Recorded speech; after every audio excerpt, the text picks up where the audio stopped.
Hello friends, my name is McKenna and welcome to Knit Between the Lines, a knitting podcast.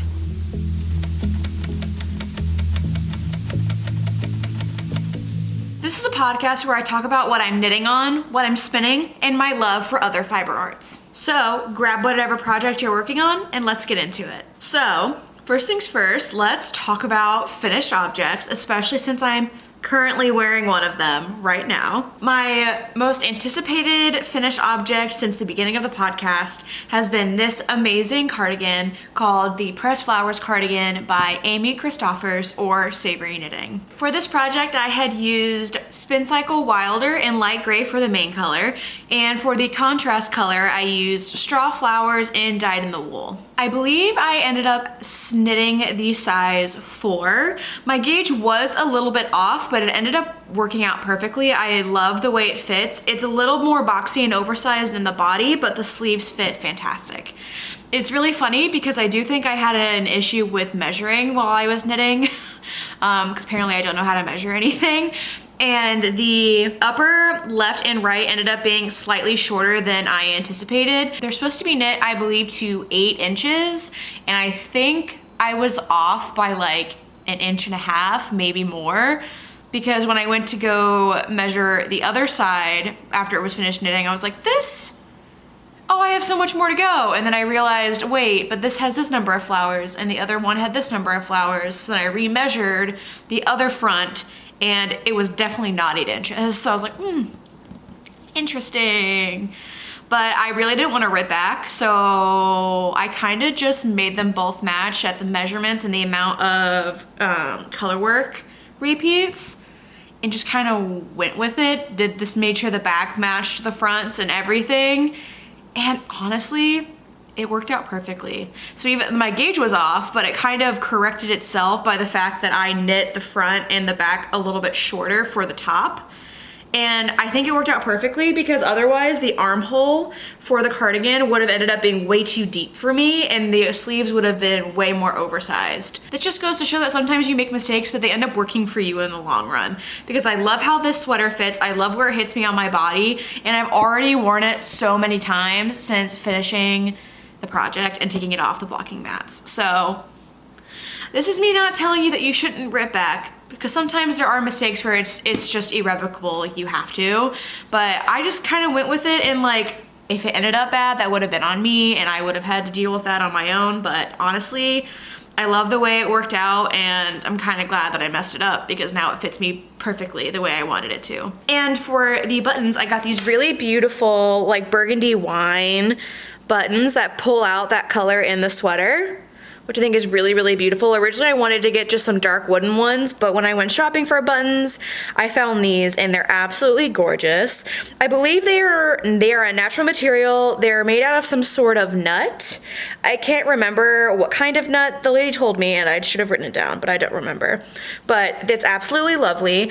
I got these buttons from a local business here in Portland called Josephine's Dry Goods. They're basically a fabric store, but they also have a huge selection of buttons. They also have a collection of vintage buttons that are one of a kind. When I went in, I actually had my cardigan with me, and I laid it down on the table, and the lady that was working actually just started pulling a bunch of different options, and we kind of landed on these really beautiful wine burgundy buttons together, and I think they're perfect. There's nothing worse than spending time on a knit and then you pick the wrong like accessory to go with it, and it just kind of screws up the whole vibe.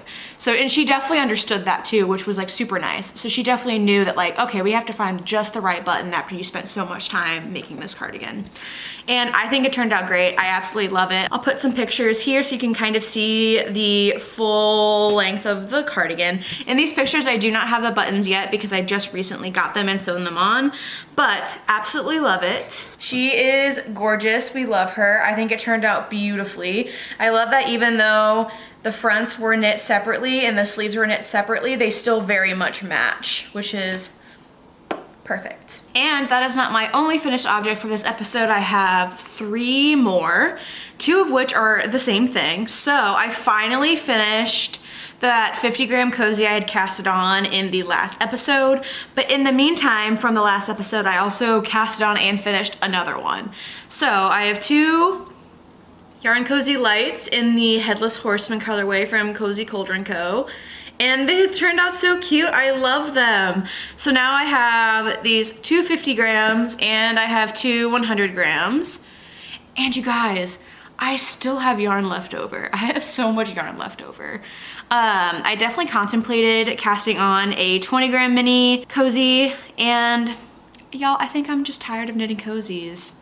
So I'm gonna call it quits at this point in this yarn cozy set. We have 2 100s, 2 50s, and I do have quite a few of the 20 gram mini cozies, so I don't really need more. So I think it's a good time to call it quits. I think I'm just gonna save what's left of that sock yarn for potentially a scrappy blanket that I wanna do in the future. It'll be cute in there and it'll get used in other things. I think I'm just ready to take a break from cozies. And my last and final finished object for today is the Sideline Wrap by Brienne Moody. Here she is in all of her glory. It's almost like too long to fit in the frame. So let me just like, here's the end. Ooh.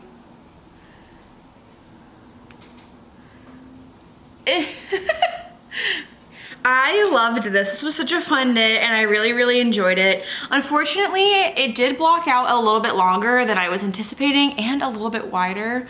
But I think it all turned out really, really well. What I've decided to do is, instead of sewing on a button on the end, because you're supposed to sew on a button here, that'll then go through the buttonhole that you make when you first cast on the project. And if I were to do that and fasten it by the button, it would just be a smidge too loose. It would probably fall down a lot.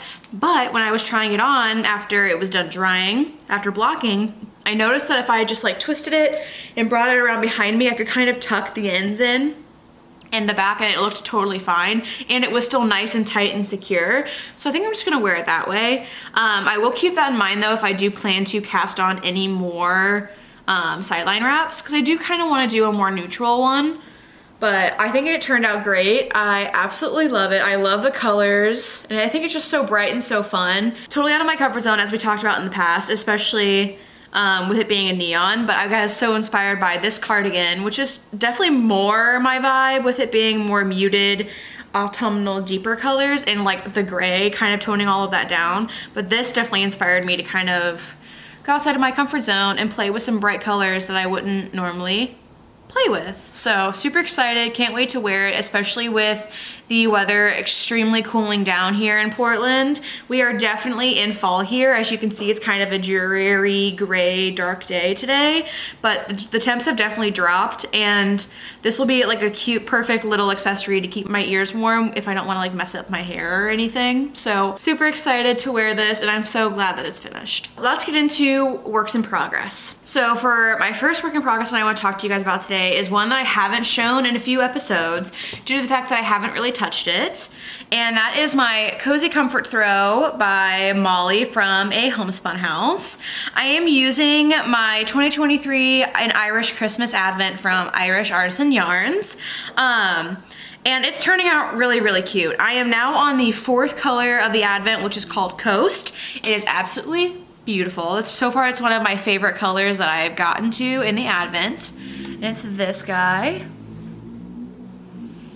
It's definitely doing the fade thing that we had talked about before, but this is definitely more of a green. The color previous to this was called Tide, I believe, and it had more of a muted gray-green vibe to it, and now we're getting really into the greens, which is super fun. Here we are! So you can kind of see the progression. I like that the stripes are subtle, but you can still definitely see the difference in them. So the bottom one is more of that like blue, and then we get into a teal, and then we get into this like gray-green, and now we're into like a true green color. You can't super tell at the moment because I'm only a couple rows into the new color right now. Yeah, ooh yeah, you'll definitely be able to tell once I have a few more rows in, because the greens are very similar, but this one is definitely more of a vibrant green than the previous one. It's turning out beautiful. I am in love with the texture and how soft it is. I just know it's gonna be a super cozy lap blanket. I haven't touched it in a while because I was super deep into the pressed flowers cardigan, and that's all I really was working on because I really wanted to get it finished. But now that this is finished, I can definitely put some more time into this blanket. I'm holding the Irish Artisan yarn with just some Stroll, the Bear base from Knit Picks. So it's just like a nice, pretty, true white. It's like a creamy color, probably more of a cream than a white. But yeah, nothing special. I have a couple hanks of this from Knit Picks that I bought specifically for this blanket, so beautiful. In celebration of finishing a very long project, this sweater did take me, I think, almost 2 months exactly. A little longer, because I casted it on the week I went to Flock Fiber Festival, which was in the beginning of August. And I want to say I finished this like the second week of October. Yeah, because we're in the third week of October. So yeah, I want to say I finished it about the second week of October. So it's been a long project. And I really haven't been working on anything else because I was like either super obsessed with this project or I got to a point where I really just wanted to finish it. Love this project, love the product very, very much.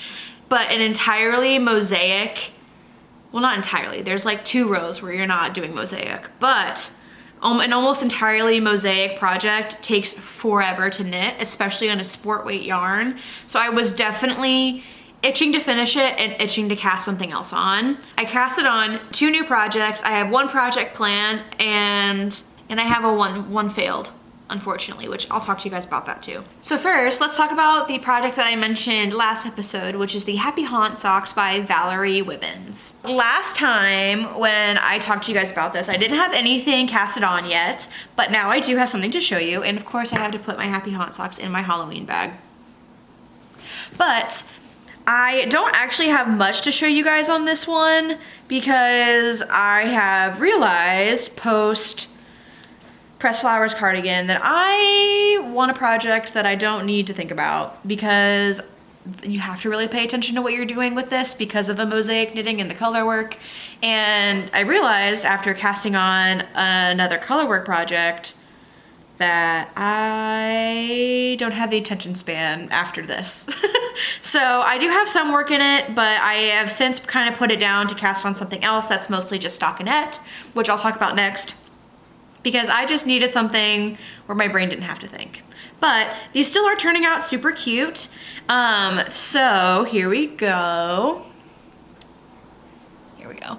These are the very beginning of my little ghosties. Here, I'll flip it over so you can see cuff down. I think they look so cute. Look at them. I really am enjoying knitting these socks. I just needed stockinette. You know what I mean? I just needed to like be able to go on autopilot mode and like not think about anything. And obviously I can't do that with these, especially because the motif isn't super memorizable yet, at least not for me at this point. But either way, it's nothing against the project and nothing against the socks. I really am enjoying the socks. I just needed something to like turn my brain off. But specs wise, this pattern is essentially, it doesn't really tell you how to knit the actual sock, but it does give you the colorwork chart. The colorwork chart is intended to be knit toe up, but all you have to do is just reverse it. So instead of working from the bottom of the chart, you can work down. She only gives you instructions for a 72 stitch sock, which is typically a larger sock in most sock patterns. Mostly I usually cast on either 60 or 64 stitches for myself. And I was originally going to fiddle with the colorwork chart to have that be an option for me to do just 60 or 64 stitches. But as I had mentioned in last episode, I have decided to play around with a smaller needle size for socks. Normally I use a size 1, which is a 2.25 millimeter, and I still find that my gauge, it's fine. It's like 7.5 inches per inch, but most sock patterns want like a tighter gauge. They're usually, I think, anywhere from 8 to 10 stitches per inch, depending on the designer. So I decided to experiment with a US 0, which is just 2 millimeters.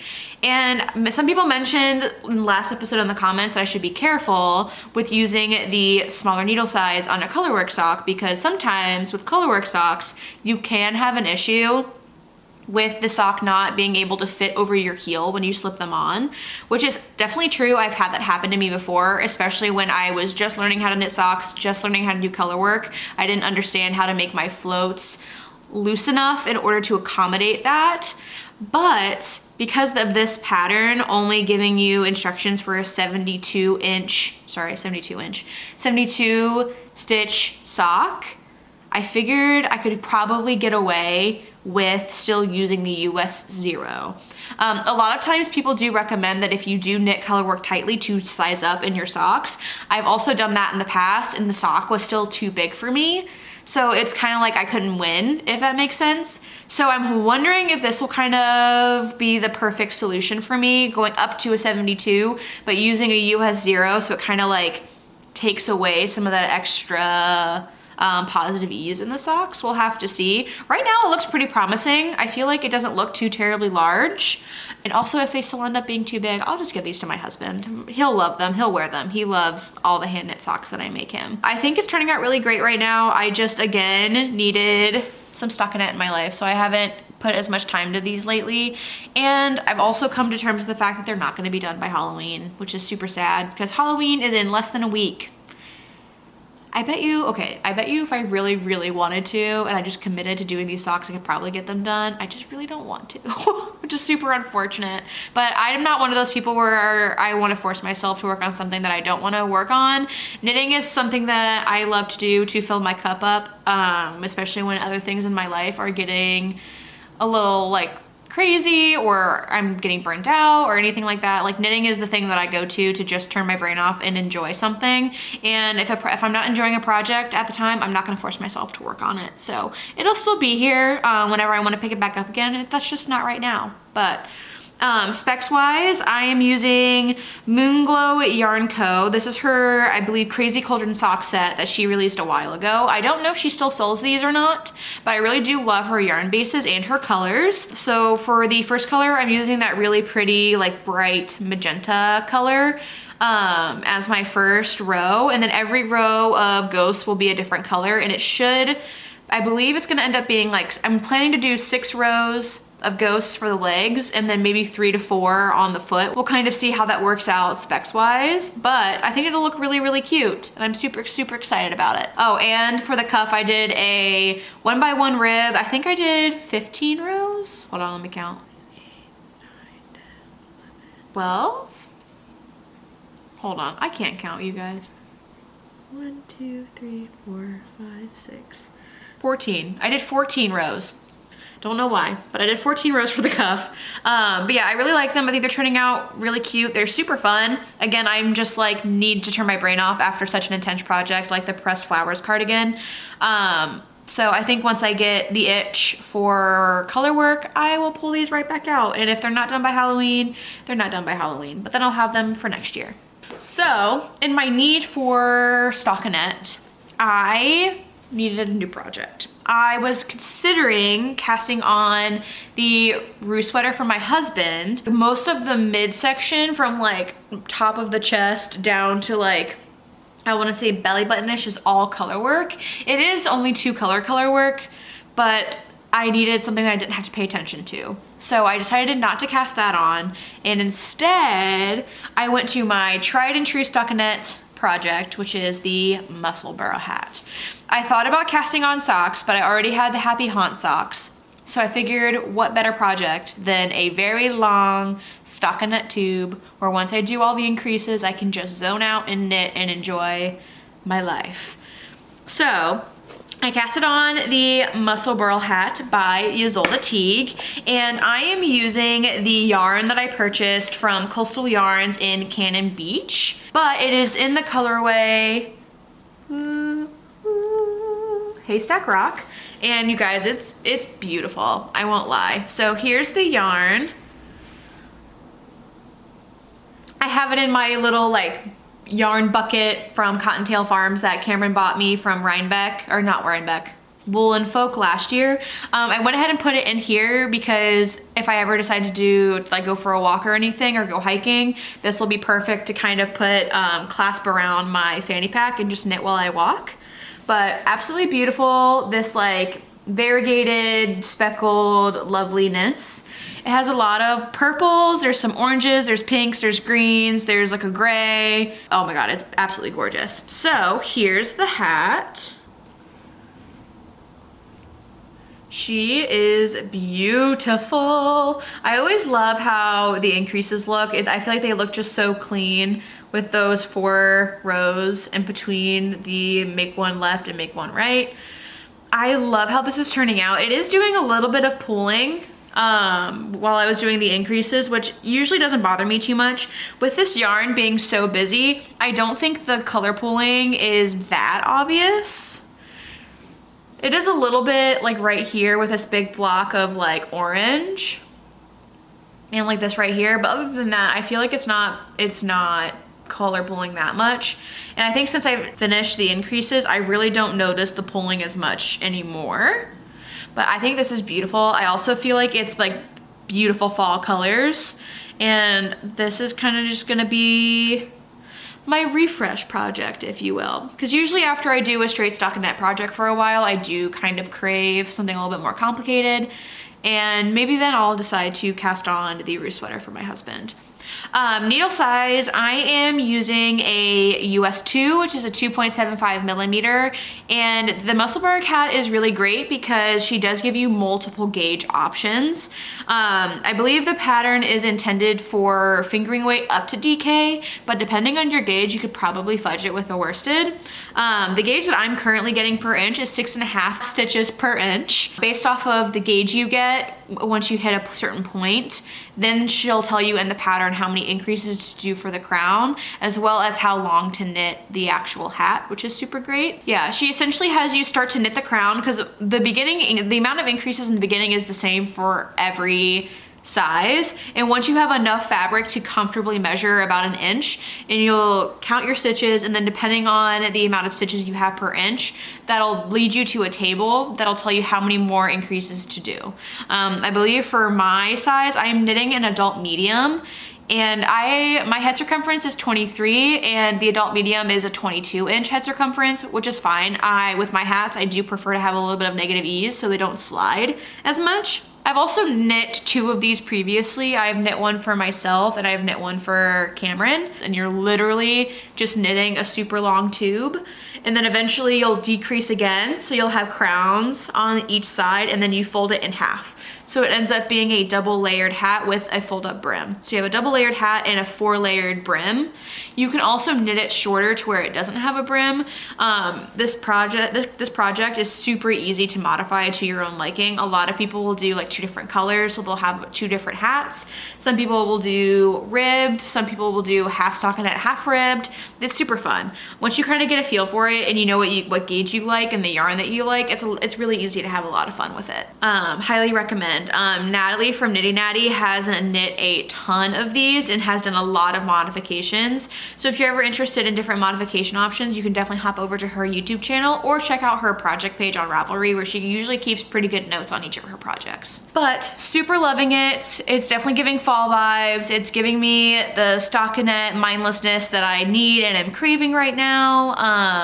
I've been knitting on this the last couple days while watching TV or playing D&D with friends. The next work in progress isn't technically, I have not cast it on yet, but you guys are gonna laugh at me because of what I just told you, because I told you I just wanted to do stockinette, and this is not stockinette. It is planning to be the Shift Cowl by Andrea Mowry. And I know you guys are all rolling your eyes at me right now because I just told you that I couldn't do color work for the roof sweater because my brain's fried from the pressed flowers cardigan and I want stockinette, but then here I am talking about yet another mosaic project. Here's the thing, guys. Here's the thing. I hate my life when I'm knitting a mosaic project, especially when it's a garment, because it takes forever. But I really do enjoy mosaic knitting so much that once I'm finished, I want to do another one. And like, I just finished this one. I just finished the Sideline Wrap by Brienne Moody, and I'm already planning for another mosaic one. I think it's because I'm in my color era, and mosaic knitting is such a fun way to incorporate color into your projects. But I did show you guys these colors back in my flock haul on episode 2 of the podcast, because this is dyed in the wool from Spin Cycle that I bought at Flock with the intention of using it for a shift cowl. And again, these also feel very like autumnal, so I super want to cast this on as well.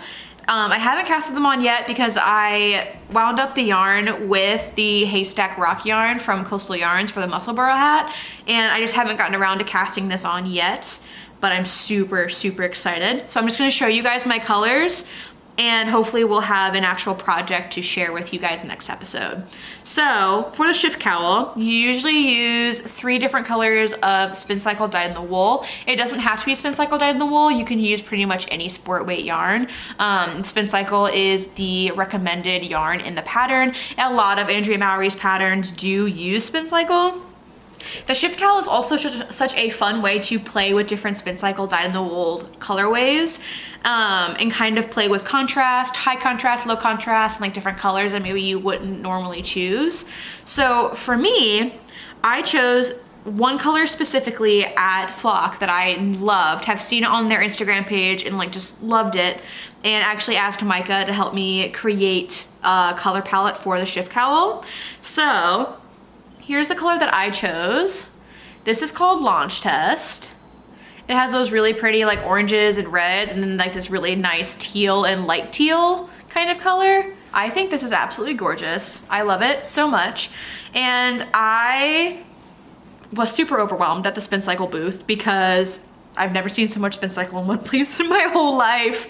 And everything they make is so beautiful, and sometimes my eyes just get a little lost. And not to mention there were so many people in the booth too, I was a little overwhelmed. So I had asked Micah, I was like, hey, I love this Launch Test so much and I really want to make a shift cowl. Can you help me come up with a color palette?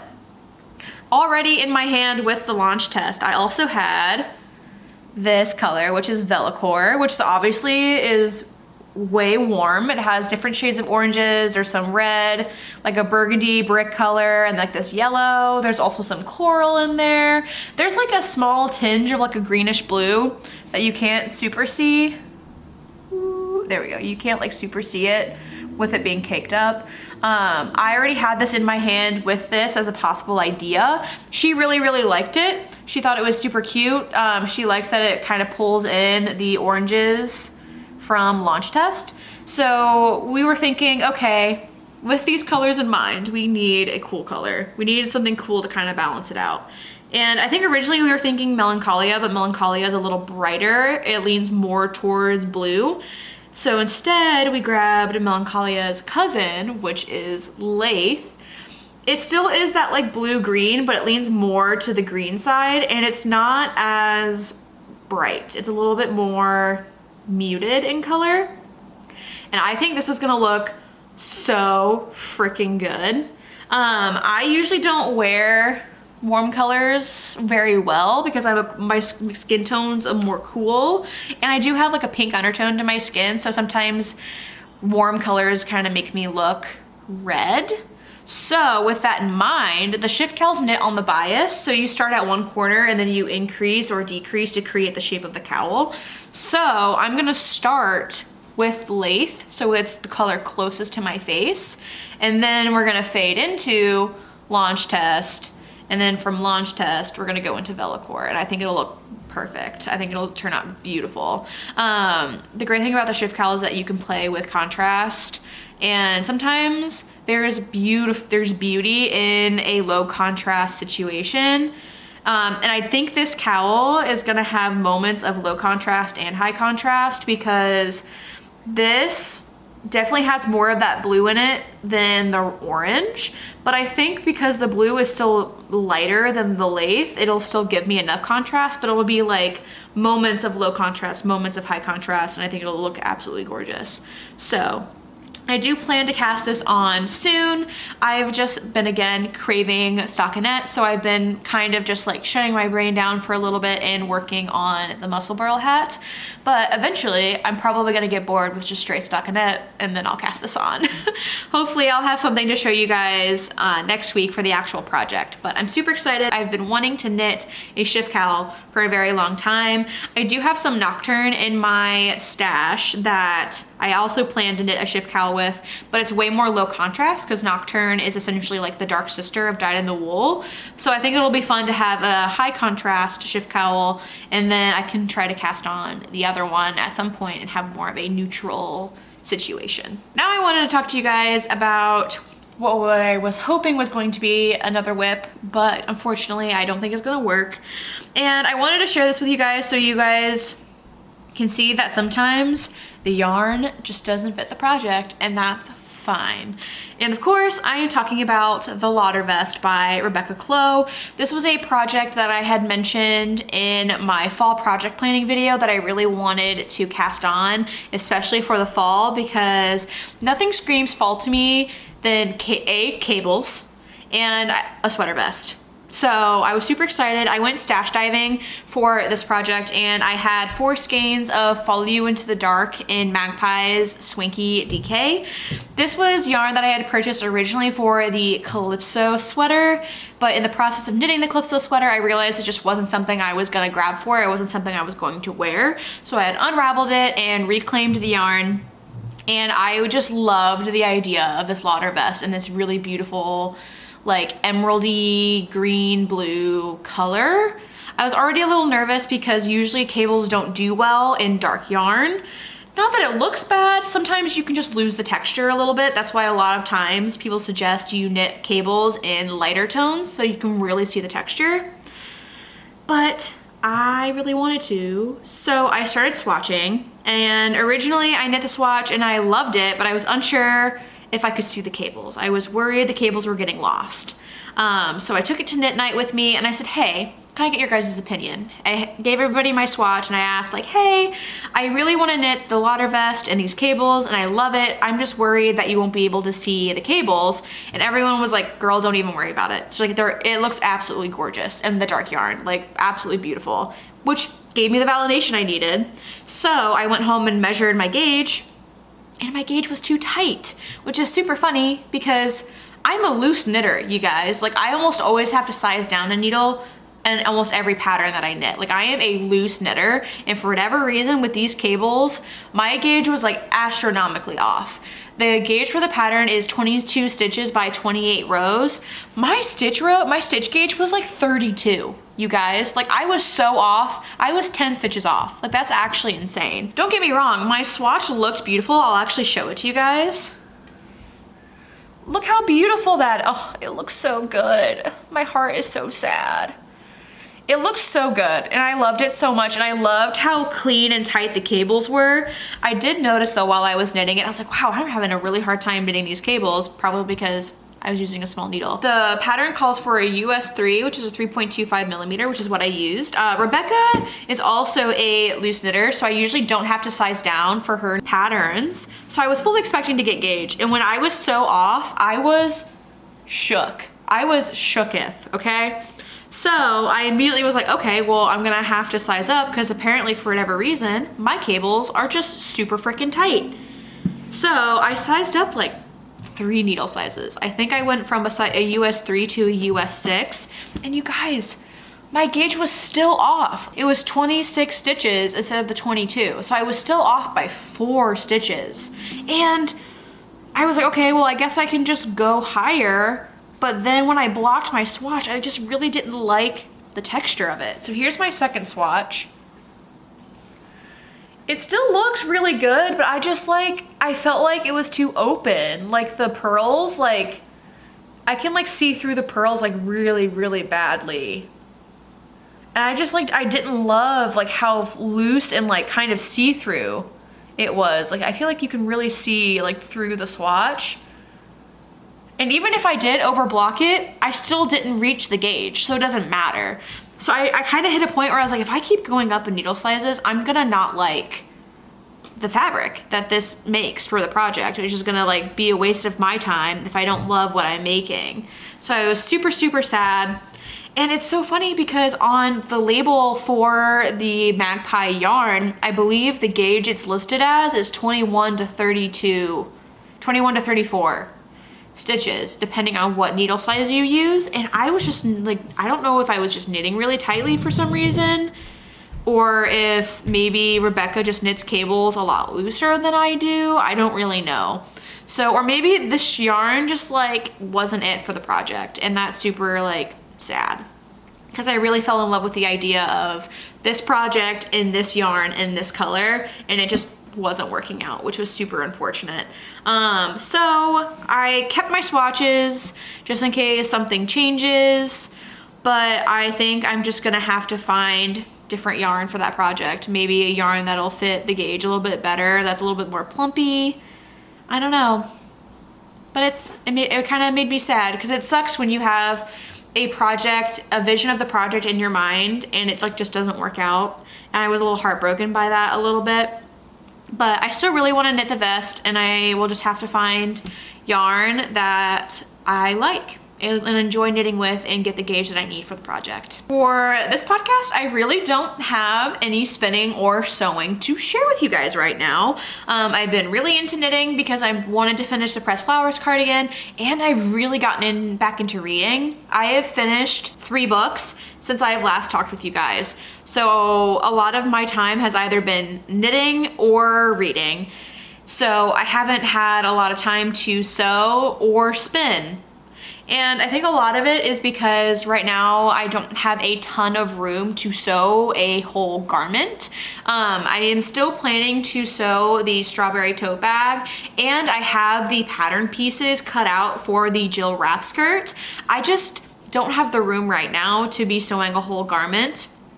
Right now I'm using my husband's desk in the living room, but he has his own things on the desk right now, and we are planning to kind of do some reorganizing of our apartment to hopefully kind of get myself my own little crafting space to where I would have the room to sew. But because of that, we haven't had a lot of space to sew, and I've just been super into reading and knitting that like spinning just has not been what's been inspiring me right now. But that'll probably change, and I'll hopefully have something to show you at next episode. And I really want to spin my dyed fiber. It just hasn't been piquing my fancy right now. I've been really knitting and just reading, so don't have much on that front to share with you guys today. I also don't have any acquisitions either. I'm trying to be very responsible and not buy any yarn, especially because I bought a lot at Flock, and I've bought in like the yarn from Coastal Yarn Co, and I've bought in some advents for December that should be coming here soon in the next couple weeks, which I'm super excited about. I'm also trying to be smart because Sacred Sheep in Portland is next weekend, and I really would like to be able to purchase some yarn from some local dyers in the area. So I'm trying to save my money for that as well. So hopefully next episode I will also have some fun Sacred Sheep acquisitions to share with you guys. And for life stuff, as I said, I have finished a couple books since I've talked to you guys. I have finished 3 books since the last episode. I have finished the 2nd and 3rd book in the Caraval series by Stephanie Garber. That would be Legendary and Finale. And you guys, the 2nd book was so much better than the 1st one. And the 2nd book does largely follow Donatella, which is Scarlett's sister. Scarlett was essentially more of the main character in the 1st book, and Donatella, her sister, is more of the main character in the 2nd book. And let me tell you, that 2nd book really grabbed me a lot faster than the 1st one. The 1st one, I want to say, I don't think I really got into it until about like 50 or 60% of the way through the book, which is like a long time to read a book before it really grips you. And I think it's because the 2nd book had like more magical realism to it. It didn't feel as more far-fetched. It was definitely more of a realistic, like this is actually happening kind of way, but it still had magic weaved in there a little bit to still get your fantasy vibe, which I think is why I liked it more. And there was more high stakes immediately. Like we were in the thick of it pretty quick. So it definitely pulled you through the story a lot more. And there was a lot of tension in this book as well. The 3rd book is called Finale, and Finale was about both of the sisters going through kind of their own thing, and Finale was good. I definitely think Legendary was better, but yeah, I liked Finale. It was like fine. I liked it more than Caraval, but I liked Legendary the best out of all 3 of them. I think if I had to rank the series as a whole, I would probably give it like a 3.5. Not my favorite, but they were still pretty good. So I finished those 2 books by Stephanie Garber, and then I also started and finished The Cruel Prince by Holly Black. It's a trilogy. It's the 1st book in a trilogy that I have seen everywhere, including book talk on TikTok for a very long time, and I've heard great things about. I downloaded it and borrowed it from my public library, and I really enjoyed it. It did take me a minute to be like, wait a minute, this isn't the character that I thought I had heard about on TikTok, but I'm assuming, I think the first book is kind of the like how she becomes the way she becomes the main character, which is Jude, and I really liked it. I'm curious to see where the second and third book go and see if we get more of that character development that I have seen online. Do recommend it. It is very good. I'm currently waiting on the second book to come in. I have it on hold, but there is a lot of holds on it, unfortunately, so it might be a while before I get to it. And for what I am currently reading, I have just started Dune by Frank Herbert. I'm sure most of you guys have heard of this book. It's a pretty famous book, and there's now been 2 movie adaptations of it, starring Timothée Chalamet and Zendaya. I have never read Dune. I have not watched any of the movies, but I wanted to know what all the hype was about, which is super funny because back when I lived in Boston, a friend of mine owned the books and he let me borrow one of the books. And I tell you what, I was like, I am so confused. I don't understand what is happening. And I gave it back to him and I was like, hey, I am so sorry, but I just don't think this is gonna do it for me. I decided to give it another try. I actually bought a physical copy from Pal's Books here in Portland. I actually was able to get it downloaded onto my Kindle from my public library so I could take it to work a little more easily and read it out and about. And I have come to realize, you guys, that I'm pretty sure my friend gave me the wrong book. I'm pretty sure my friend gave me the second book, which makes a lot more sense on why I was super confused the whole time. Because the first book starts with our main character, Paul, being like 15 and like talking about his family, and we're learning about all the things about who he is and like the political landscape of everything. Whereas the second book, or the book that my friend gave me to read, it's just like these 2 random men in the desert talking about things that I've never heard of before in my whole life and had no context to at all. So I was like, no wonder why I was confused and didn't know what was happening, because I missed a whole book. So I'm glad I decided to give it another try, because I would have totally written it off after borrowing the wrong book from my friend, which is super, super funny, but who knows. But as of right now, I'm about, I think 25-30% of the way through, and I am really enjoying it. Sci-fi usually isn't my thing. I'm not really a sci-fi girly. I'm more of just like a fantasy person typically, but I am kind of enjoying it. I had to just kind of like rewire my brain a little bit and get used to like specifically the author's writing and the more like space futuristic element to everything. But I'm really enjoying it, especially now that I'm getting used to the writing and things are starting to kind of amp up a little bit, if you know what I mean. They've officially moved to Arrakis, which is the desert planet, but there has been notes of treachery and intrigue and betrayal that we're kind of all leading up to right now, which is super exciting. But I am liking it. I think I just need to get used to the writing style. For what I'm watching currently, I've just started True Detective on HBO Max, which is like super, super interesting. I do love a good true crime show. Criminal Minds is one of my comfort shows. Love Criminal Minds. And True Detective is very similar, especially season 1 with Matthew McConaughey. It very much gives like pre-BAU vibes. And they're essentially, what's happening is these 2 men are interviewing these 2 detectives about an old case, and they're basically walking us through the whole case throughout the season, and it was super good. It was super interesting. Loved it. I have been told by a coworker that season 2 and season 3 suck. Each season follows a different case with different characters, so you can pretty much watch the seasons independently of each other and like you won't miss anything. She told me that season 2 and season 3 like are kind of like not good, and I should just skip and go to season 4. So I might do that. I haven't started season 4 yet, but I probably will. And after I finish season 4, if I'm feeling, up for it, I might go back and try to read. I might go back and try to watch season 2 and season 3 and kind of form my own opinion. I also just started watching The Discovery of Witches on Netflix.